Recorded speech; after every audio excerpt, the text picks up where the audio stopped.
Hi friends, இந்த மாதிரி உங்கள் வீட்லேயும் வாழை இலை அல்வா செய்யணுமா? அது ஃபஸ்ட்டு வாழை இலையை எடுத்து தண்டை கட் பண்ணி எடுத்துக்கோங்க. வாழை இலையை நல்லா பொடி பொடியாக கட் பண்ணி மிக்ஸி ஜாரில் போட்டு அரைச்சி எடுத்துக்கோங்க.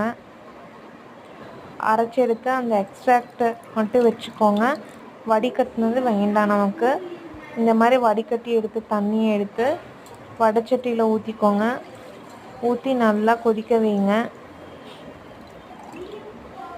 நல்லா கொதிச்சுட்டு இருக்கும்போது 1 பிஞ்ச் சால்ட் ஆட் பண்ணிக்கோங்க. அதுக்கப்புறம் 1 கப் சுகர் ஆட் பண்ணிக்கோங்க.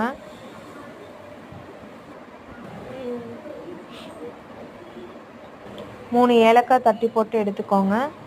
அப்புறம் 1 கப் கோதுமை மாவு தண்ணியில் கரைச்சி எடுத்து அதை உள்ளே ஆட் பண்ணிக்கோங்க. ஒரே சைடாக நல்லா ஸ்டிர் பண்ணிகிட்டே இருங்க. ரைட் சைட் ஸ்டிர் பண்ணிங்கன்னா இந்த மாதிரி கலந்து விட்டுட்டே இருங்க. நெய் ஆட் பண்ணி எடுத்துக்கோங்க. வாழை இலை அல்வா ரெடி.